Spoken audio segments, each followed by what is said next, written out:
All right, guys, welcome back. Bear Down, and I got your Tuesday morning Chicago Bears update. Big update on the visits. I'm recording this right now at 3:45 a.m. Pacific time. Literally spent hours this morning scouring over every interview I could find, every article, to see who the Bears have really met with at the Combine, who they've met with, who they're looking to meet with in top 30. And then, of course, UNLV had their pro day. Now, I know some of you might say, UNLV, what do we care about UNLV for? Well, yeah, this is my channel, and I love UNLV. I graduated from UNLV, and it's finally a year where UNLV is going to have some draft picks. So I am going to report on it, and I think there's some things that are useful that if you really like looking in-depth in prospects and seeing ones that could potentially become Chicago Bears, this will be worth looking at. But anything else, more than anything else, the update on the visit trackers will be worth looking at. So right off the bat, you see that picture there. There's two pictures actually side by side of UNLV's Pro Day. Take a little deeper look there. If you make these enlarged, now this is right behind this, so this is enlarged here, but there's right there enlarged.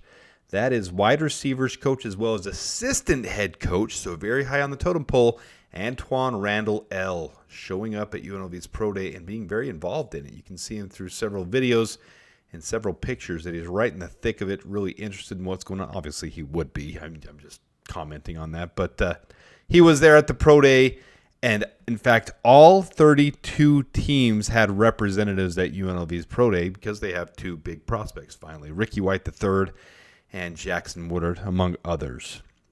But as you grab your cup of Joe and get started for the day, let's recap some other things. So top 30 visits are going on right now. Some teams are taking some of those. The Bears have some rumored and some scheduled. None that I know that are confirmed who have been done, completed. So I think those will be coming up really soon. Usually that happens right around the beginning of April. So we're getting right to that. Right now, pro days are going on. We'll go over the schedule here, but they'll be wrapping up here in this next week. Now, again, here's the visit tracker. First, the All-Star games. They're the least significant of the visits, but a good place to get interacting. And here's the big update. Here are the visit tracker updates from the Combine. And this is the most significant one because scouring over things all morning, there's significant players that have come out in their interviews or different places and said they met with the Bears at the Combine. Big names. You see a lot of stars next to them. Now, these stars mean first-round prospect. The orange is newly added this morning to this list. Walter Nolan, who you guys know I love, defensive tackle out of Ole Miss. James Pierce Jr., defensive end out of Tennessee. Mike Green, defensive end out of Marshall. Both Quinshawn Judkins and Travion Henderson, running backs out of Ohio State. Will Johnson, cornerback out of Michigan. So that pro day where he didn't participate, we'll see how much the Bears show up on April 14th when he does an individual pro day. Pat Bryant, wide receiver out of Illinois. Armand Membu, offensive tackle out of Missouri. Seth McLaughlin. So it looks like we're not dead in the water on taking a center. We could still take a backup center as well. Seth McLaughlin and Jonah Monheim, who was Caleb's, at the time, left tackle, but center this last year for USC. So as you look at that, there's several first-round prospects. Defensive tackle, defensive end, tight end, running back, cornerback, offensive lineman, galore. So who knows what the Bears are really going to do in the first round? I don't. You don't. Nobody really knows. There's a lot of speculation. It's a lot of fun. We all have our hopes. I really hope it's one of these defensive linemen, specifically defensive tackle. If Mason Graham can fall, that's the ideal pick for me. But that's a big update on the Combine 60 visits. We have a more rounded out look of who those 60 visits can be because we know the Bears can take up to 60. Now we have a list here about 46. So as I said before, just because they aren't on this list doesn't mean the Bears did not meet with them.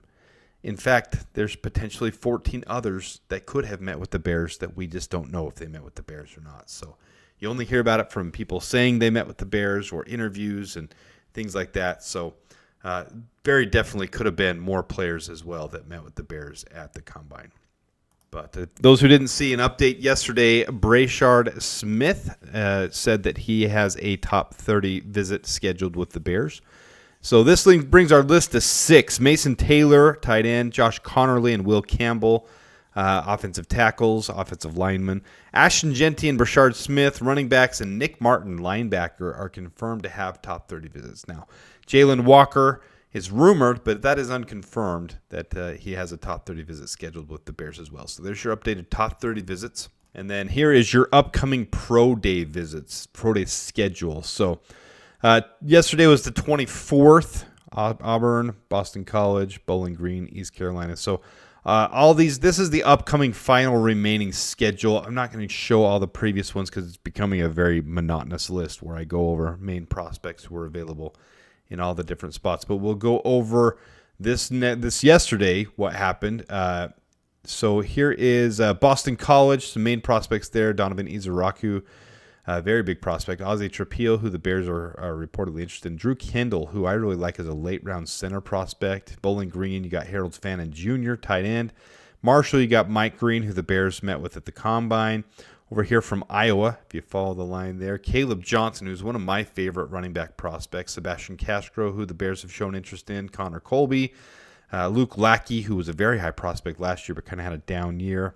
As you come over here to Miami, you got Xavier Restrepo, who ran one of the slowest 40 times for a wide receiver ever. It was a 4.840.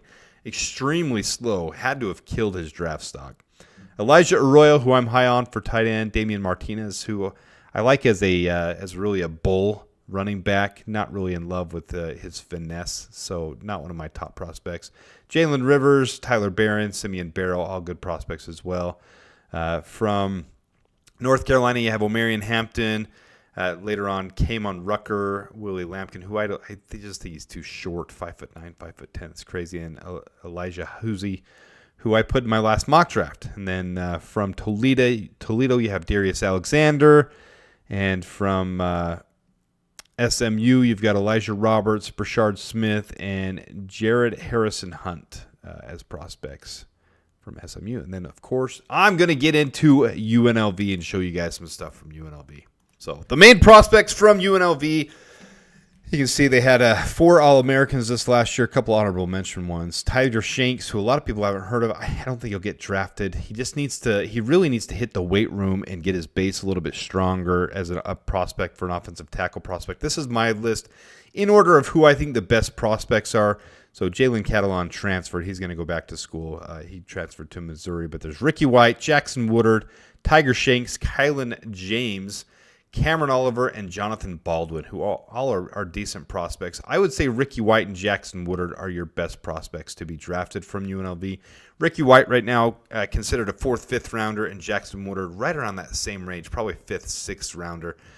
Both of them very, very solid prospects. Ricky White, one of the top defensive players of the year, special teams defensive players of the year, 4 blocked punts on the year, and he can really do everything. Jackson Woodard, Mountain West Conference Defensive Player of the Year, a shutdown linebacker who would be a great fill-in for losing Jack Sanborn, and would be a really good prospect there. And then Kylin James, who's a very underrated running back prospect.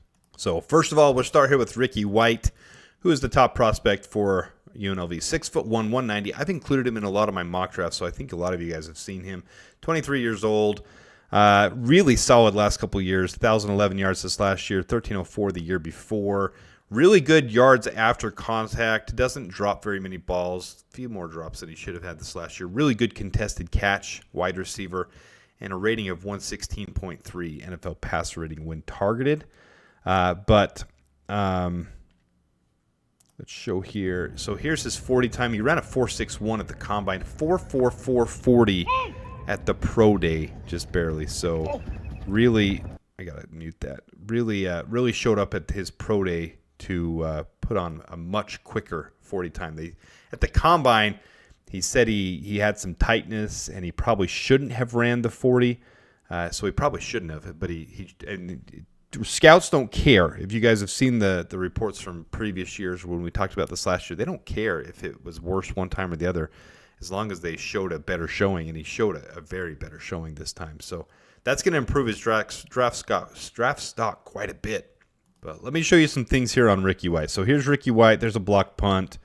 Him scooping it up and scoring on the block punt on that one. Make sure I have the sound off on these. I do. Okay, and then, I mean, you're going to see very versatility here. So there's another block punt. I think that was actually, yeah, he blocked that one, and then his teammate scooped and scored that one. 4 blocked punts on the year. So here's his blocking ability right over here. Watch him seal this block off over on that side. In fact, let me pause that, bring my pointer up to the top, and let me rewind that just a little bit. So watch right here. This is Ricky White. What does Ben Johnson say? No block, no block, no rock. And this is the quarterback. He's going to be running here, and Ricky White seals off that side, and it's really good, solid block there by Ricky White. He's a really good blocker as well as a receiver. So you'll see several times in here, but Ricky's a part of that. Here's another angle of a blocked punt. 4 of those on the year. We're going to show several things here, including his receiving ability. Just a little tiny film session here, but I'm really high. Okay, so this one is going to piss me off, guys. So this play right here, UNLV had Boise State on the ropes at home, and they would have beat Boise State if it wasn't for this one call by the refs. And I know this is not a good angle, but I have to clip it so they don't flag me on YouTube. But he blocks a perfect. This is a running play. I mean, that's a face-to-face block right there. Face-to-face, boom, blocks him. And they called a penalty on that for a blind side block when he's face-to-face. Pissed me off. That lost the game for UNLV against Boise State. They were about to score, and then that gave them a 15-yard penalty and blew the game for them against Boise State. I was at that game, and I was so pissed. Anyways. All right, here's his receiving ability. Watch him as a receiver. I mean, he's got soft hands. He catches everything, and then look at him after the fact. He is very elusive. He reminds me a lot of DJ Moore, just with not a running back body. He's 6'1" and 180, 190. So he's got a smaller frame, so he's going to have to work harder than DJ Moore, but he would be a great slot receiver. And you'll see several times where he lines up in the slot. And he's just elusive. I mean, he can catch it in the middle of nowhere. He can also burn the top here. Watch this play here where he takes the top off, burns the defender here. This is a good defender for Nevada. That's their top prospect in this year's draft. So not a bad prospect there, not a bad defender there. And he just burned him, took the top off, and ran like DJ Moore. So you'll see several plays here. Here's the one where you can line up in the slot, catch it on a slant. It looks really solid. You'll see several of those in here. Another one right here. Boom. Man, I really like Ricky White a lot. I've been very high on him. I think a team's going to get a steal with him when they draft him. Another angle. Oh, this is a yak. Watch this. What? Boom. Oh, I'm going to avoid. Juke. Get out of my face. Spin. And now there's too many of you, but he got an extra 15, 20 yards off of that. All right, over the top here. Good hands. Man, he gave himself up, ran into the wall, caught the ball, touchdown. And he's got really good hands, and he's NFL ready. You'll see a couple toe touch. Probably the primary reason they were there. Right over the shoulder. Really solid. Another slant. Grab it. Touchdown. I mean, he's just a great receiver. Very undervalued because he played in the Mountain West. But he's got soft hands, great route running, very, very quick, great yak. Jukes guys out all the time, does what it takes to get the extra yards, and he blocks like crazy. No block, no rock. He's a great blocking wide receiver. He will sacrifice himself like crazy. And he's just going to get better and better. So a couple more highlights here at the end. Then we'll move on to the next guy. I'm not going to do highlights like this on everyone. I just want to highlight Ricky White because I don't plan on doing a player profile for him. But I would love to see the Bears give him another look. Give him a good look as their slot receiver. But with the wide receiver additions we made, I don't know if they're going to. Boop on the sideline. So there's Ricky White. Let's move to the next one. It's going to be Jackson Woodard. Now, Jackson Woodard did really well at the Combine. He got some huge accolades at the Combine. Every drill he did, very good. Mountain West Conference Defensive Player of the Year, like I said. Look at his defensive grade, 86.5. His run defense, 86.5. His overall defense, 80.6. He had 4 interceptions on the year, 8 pass breakups, 61.7 NFL passer rating when targeted. Let's see, where's his tackles? 75 plus 29 this year, 71 plus 26 last year. 4 sacks on top of it. I mean, everything about Jackson Woodard. He's in on every play. And if you go watch film study, in fact, I might do that before the draft, depending on if we give Jackson Woodard a shot or if Ashton Shenty becomes a serious option. If those two things happen, I'll break down the tape on Jackson Woodard versus Ashton Genty. Every single one-on-one against these two. Now, Ashton Genty had some big plays against UNLV. I'm not saying he didn't against UNLV, but their top defensive guy, Jackson Woodard, middle linebacker, every time they went head-to-head, Ashton Genty did not juke him out one time. Jackson Woodard laid the lumber, laid the thunder down on Ashton Genty, did not allow him to get the best of him a single time. So he got the best of him big time. Like Jackson Woodard absolutely manhandled Ashton Genty, and that's what Ashton Genty is going to see in the NFL. I'm not hating on Ashton Genty, but you are going to see a different level of competition in the NFL than you saw against Portland State and Georgia Southern and Idaho State and Utah State and San Jose and Hawaii. You're going to see a different level. So Jackson Woodard, he did run again. Here's his 40. I don't have the official 40 time on him, but he ran really solid for a linebacker. I mean, he showed up at the combine. All the individual drills, too, he was really solid on at the combine. So here's his vert. He had a 36.5-inch vert. Very solid. And then you can see here all the teams there. And he went over. I don't like that Minnesota. Minnesota has a way of finding linebackers. That's the handy slaps right there. Minnesota, no, that's Ricky White. But he does go and talk to Minnesota, and I don't like that. 6'3", 230 pounds, good size linebacker, and I think the Bears should take a look at him. We'll see if they do.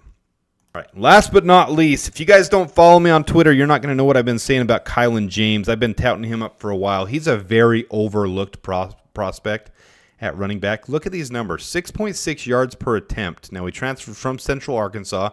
Still kept up the big numbers. Only 80 attempts. Keep that in mind. Over his entire collegiate career, he has very low tread on the tire. 6.6 yards per attempt, 5.23 yards after contact, 55.9 breakaway yard percentage, and a 193.5 elusiveness grade. There's one of two things that you can deduce from this. One of two things. Either the Mountain West Conference absolutely sucks and you need to take Ashton Genty and put that in a bottle and throw him away, or Kylin James is also a very elite product. I had to take this from Twitter because I had fun. I actually interacted with, and that makes me excited. When I get to interact with someone and they respond, I love it. So Kylin James, you see here, how high was the vert? He said 36.5. He responded. I loved it. So that was his vert. And then you can see here, scroll down on Twitter, 226 pounds, 6 foot, 226 pounds, and he's freaking chiseled. 9'11 broad jump and 36.5 vert. And if you scroll down a little farther, you'll see he had a 4.45 40. That's ridiculous at 6 foot, 226 pounds. So Kylin James is an underrated prospect because of the lack of carries. And some of you that do interact with me on Twitter asked, well, what's the reasoning for his being overlooked? Well, he had 80 attempts. The other running back, because UNLV runs by committee, the other running back had 140 attempts. And the quarterback, because UNLV is a very they're a run-style offense, but it's very quarterback run style as well. So the quarterback had 118 rushing attempts as well on the year. But Kylin James per snap was by far the best product out of UNLV this last year. And Jaden Thomas will be a good product next year. He's a sophomore. But I posted this. Those who haven't heard me talk about breakaway yards is one of the best indicators for the next level of success at the NFL. I didn't add Kylin James in this before when I posted this before. I only had the other 6 because he's an undrafted free agent prospect. He's not projected to be a draft prospect. But if you put him right up here with Caleb Johnson, DJ Giddens, Ashton Genty, he actually ranks second in the entire class in the NFL, in the NCAA for the 2025 NFL draft class. So Kylin James is a very underappreciated, overlooked prospect in this upcoming draft. I'll show you all the stats from these guys, focusing primarily on breakaway yards as that main prospect. But you can look at all the other ones. Kylin James here, every one of them is in the blue. Every single one of them. The only other one was Bashal Tutton. Just didn't have any opportunities to drop the ball. Only had 3 attempts to him this year, so I put a dash there. Some of these other guys got a lot more receptions out of the backfield. They used Jaden Thomas for that at UNLV more. But 6 foot, 226, he's just like Caleb Johnson. Very similar stats. Better yak, but he played in a much weaker conference as well. But the breakaway yards is something that's adaptable across conferences. You see Ashton Genty there, 54.5. Kylin James, 55.9. Same conference, same level of competition. Elusiveness grade near the identical same, and a really good pass blocker as well. So someone not to overlook. I am going to be very intrigued to see who picks him up. He would be this year's Ian Wheeler to me, not the same style, but a running back prospect that will probably go undrafted that will be a steal for the team that picks him up. It's going to be really interesting for me to watch who picks up Kylin James, because he's a really good prospect. So we'll see if I get flagged for this. In fact, I should pause it. Say this before I play the highlight, because if there's no highlight here, you guys will know it's because YouTube made me cut these highlights out. These ones I didn't get pre-edited, approved. So we'll see if it works or not. But you're going to like some of these highlights. So we'll end this thing up with some Kylin James highlight. Let me just run this, and I'll talk a little bit. But if it gets cut out, just know why. So here's Kylin James, same size as Caleb Johnson. Maybe not quite the same juke moves as Ashton Genty and some of these guys, but quick burst, good lateral agility, good contact balance, and you're going to see that's the name of this class. This is such a deep class. I think in any other class, he probably should have stayed. He had one more year. He had 4 years. You want to go as a running back, you want to go without tread on your tires. So I don't blame him for going, but I hope he gets picked up by someone as a UDFA. Maybe he'll get drafted late. Maybe, pick 240. Maybe the Bears will take him as a second running back options. Who knows? But good lateral agility, good balance, good vision, good size, good speed. 4.45 speed is not bad speed at all.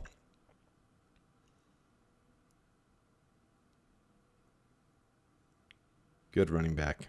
I think you guys will like some of these highlights. So we'll just show a couple more here, and then we'll wrap it up for your day.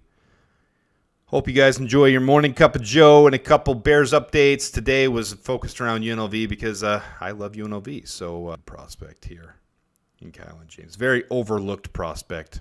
Big breakaway yards. Big potential out of this kid. I like him a lot.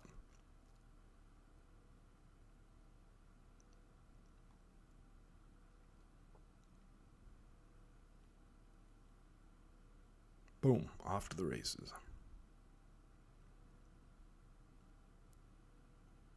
In the rain.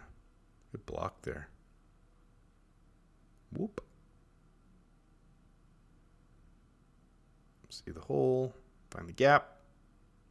Turn the corner. Oh, a couple more steps, man. Whoop, whoop. Plow a couple guys and done. So, all right. A lot of excitement, especially with Antoine Randall L. there at UNLV's Pro Day. Probably the biggest thing that's exciting for the rest of you is the updates on the Combine 60 visits and what might be transpiring there. So a lot of exciting updates there. A lot of good options at a lot of different positions. So we'll see as the top 30 visits come along. And then, a month out from the draft, guys. We're a month out, and I can't wait for it. I'm freaking stoked, and I need it to be here ASAP. ASAP. So I know you guys feel the same. Hope you guys have a great day. I will be on later tonight on a podcast. I'll post that later. I'll be a guest on another podcast, but it's going to dual stream. So I'll have that later tonight, and then I'll have with Carl on Thursday. We'll update you on anything in between, because right now we have about 23, 24 more roster spots to fill. 7 will be through the draft. I would guess a couple through undrafted free agency. So we're going to have some more signings to have happen before or after the draft. So there will be a lot more to come. Appreciate you guys tuning in. Until next time, thank you for tuning in. The Bears, and bear down. Bear down, sports making Chicago proud.